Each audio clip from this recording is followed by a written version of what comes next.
सातिर पड़ोसन। Hello friends, मैं ज्योति स्वागत करती हूँ अपने चैनल ज्योति की आवाज़ में। कामिनी बहुत ही खूबसूरत औरत थी।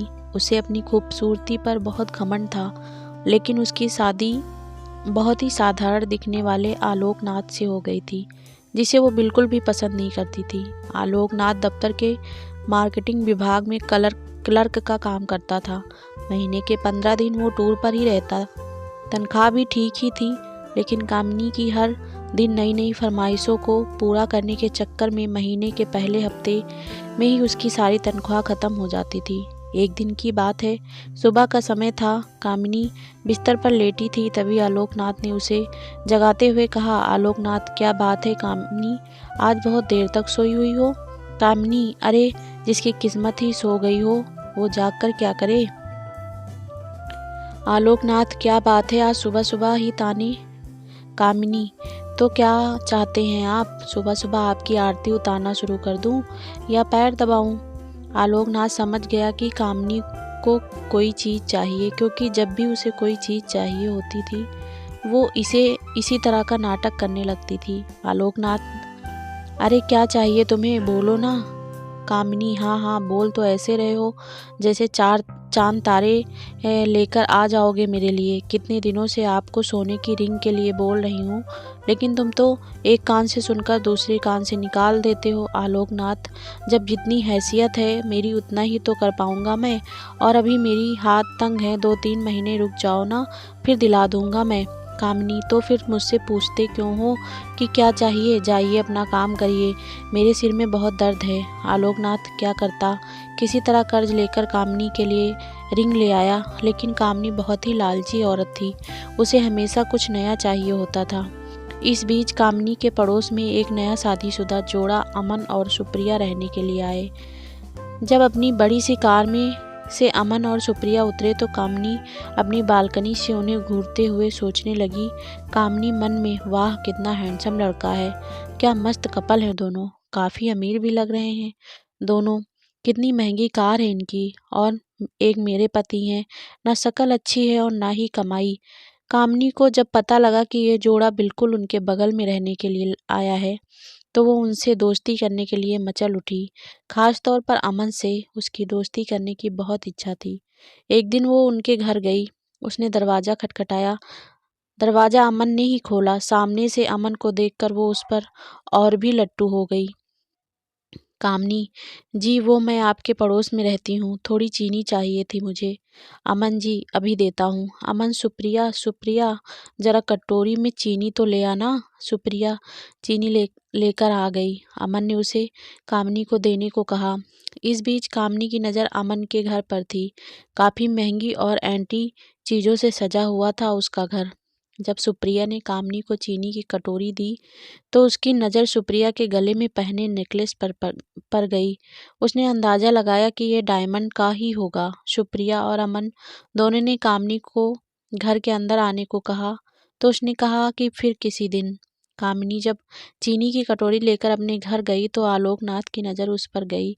आलोकनाथ, अरे घर में तो इतनी चीनी पड़ी है, फिर तुम पड़ोस से मांगकर क्यों ले आई? कामिनी, ये बात आपकी समझ में आ जाती तो आप अपने ऑफिस में क्लर्क नहीं होते। धीरे धीरे कामिनी अमन और सुप्रिया से दोस्ती बढ़ाने लगी।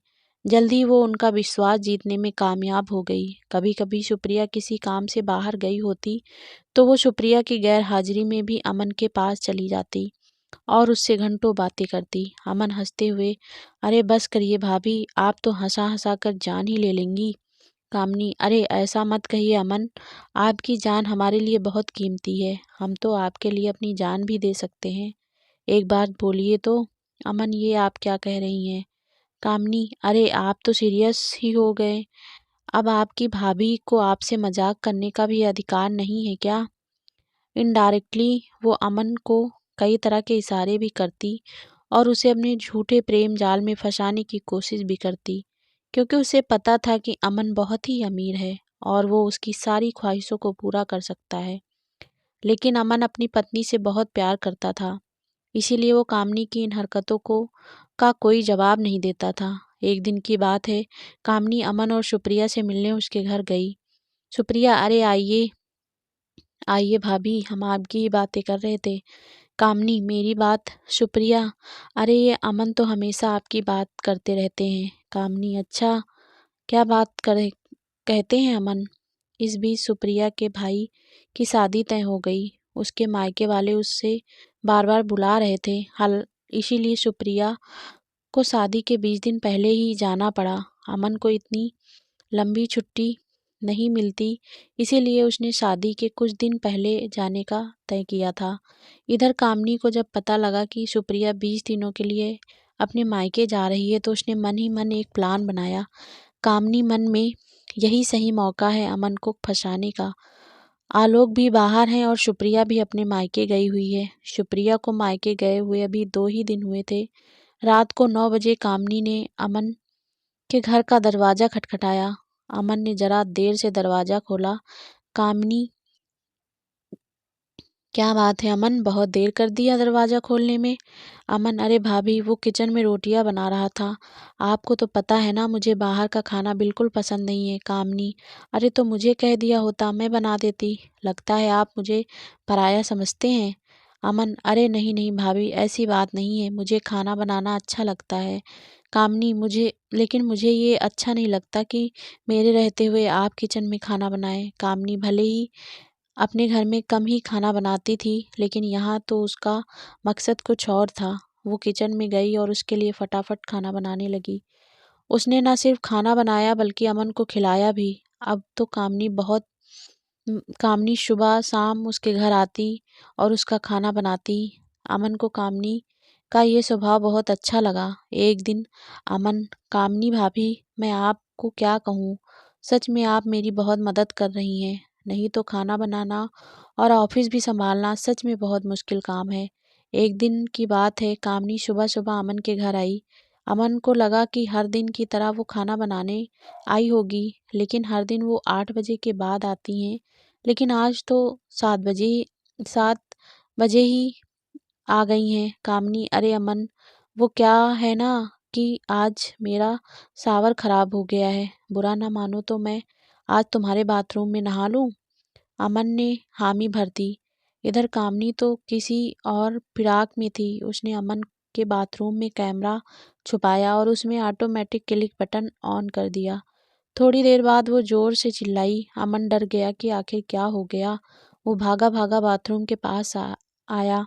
उसे देखकर कामनी अचानक से उससे लिपट गई और उसे जोर से पकड़ लिया। अमन को समझ नहीं आ रहा था कि आखिर हुआ क्या। इधर कैमरा अपना काम कर रहा था। कामनी बहुत देर तक जब उससे लिपटी रही तो अमन को भी अब अच्छा लगने लगा था। लेकिन अचानक अमन को लगा कि उससे गलती हो रही है, इसीलिए उसने उससे झटके से हटाया। कामनी, ओह सॉरी अमन, वो क्या है ना कि नहाते नहाते अचानक से पता नहीं कहाँ से दो दो दो छिपकली बाथरूम में निकल आई। उसे देखकर मैं डर गई और जोर से चिल्ला पड़ी। अमन अब भी कामनी से अपनी नजरें नहीं मिला पा रहा था। इधर कामनी अपने प्लान में कामयाब हो गई। अमन के साथ उसकी सारी तस्वीरें कैमरे में कैद हो गई थी, जिसमें उन दोनों ने एक दूसरे को गले से लगा रखा था। अगले दिन वो सारी तस्वीरें अमन को लिफाफे में अपने घर के बाहर पड़ी मिली। उन तस्वीरों को देखकर उसका दिमाग झन्ना गया। तभी कामनी वहां गई। उसके हाथ में भी एक लिफाफा था। कामनी, अमन, ये देखो, किसी ने कल हमारी तस्वीरें खींच ली। वो मुझे ब्लैकमेल कर रहा है और कह रहा है कि अगर मैं 1 लाख रुपए उसे नहीं दूंगी तो वो ये तस्वीरें मेरे पति को दिखा देगी। अमन देखो, मैं एक सीधी सादी भारतीय नारी हूँ। मुझे नहीं पता कल किसने ये हरकत की है। अमन को भी कुछ समझ नहीं आ रहा था। उसने 1 लाख रुपए कामनी को दे दिए। हालांकि उसे कामनी पर रत्ती भर भी शक नहीं था, लेकिन कामनी ने एक बार फिर से उससे 5 लाख रुपए मांगे तो उसका दिमाग ठनका। फिर भी उसे ज्यादा शक नहीं हुआ। उसने 5 लाख रुपए भी उसे दे दिए। लेकिन जब अमन सुप्रिया के पास जाने की तैयारी कर रहा था तो कामनी ने फिर से उसे 2 लाख रुपए मांगे। इस बार अमन को लगा कि दाल में जरूर कुछ काला है। हालांकि गलती उससे भी तो हुई थी। अमन ने बहुत सोचा और उसने सुप्रिया से माफी मांगते हुए उसे सारी बातें बता दी। सुप्रिया उसी समय अपने मायके से अमन के पास लौट आई। उस दिन कामनी जब शाम को 2 लाख रुपए लेने आई तो उसने सुप्रिया को देखा। सुप्रिया को देखकर उसका चेहरा उतर गया। कामिनी, अरे तुम कब आई सुप्रिया? सुप्रिया, जी अभी आई हूँ भाभी। उसके बाद सुप्रिया ने अमन और कामिनी की सारी तस्वीरें उसे दिखाई और कहा, सुप्रिया भाभी, आपने मुझे बताया क्यों नहीं कि कोई आपको इन तस्वीरों के लिए ब्लैकमेल कर रहा है? मैं अभी इन तस्वीरों को लेकर पुलिस स्टेशन जा रही हूँ। पुलिस का नाम सुनते ही कामिनी के होश उड़ गए। उसे अपनी पोल खुलने का डर सताने लगा। उसने पुलिस स्टेशन न जाने की बात उनसे कही, लेकिन सुप्रिया अड़ी रही। आखिरकार कामिनी टूट गई और रोते रोते उसने अपना गुनाह कबूल कर लिया। सुप्रिया, मुझे शर्म आती है आप जैसी औरतों पर, जो अपने मतलब के लिए दूसरे मर्दों को फंसाती हैं। अरे आलोक भैया, मैं क्या कमी है? वो बेचारे तो आपकी हर खुशी देने की कोशिश करते हैं, लेकिन पता नहीं आपको ऐसा क्या चाहिए जो आपका लालच खत्म ही नहीं होता।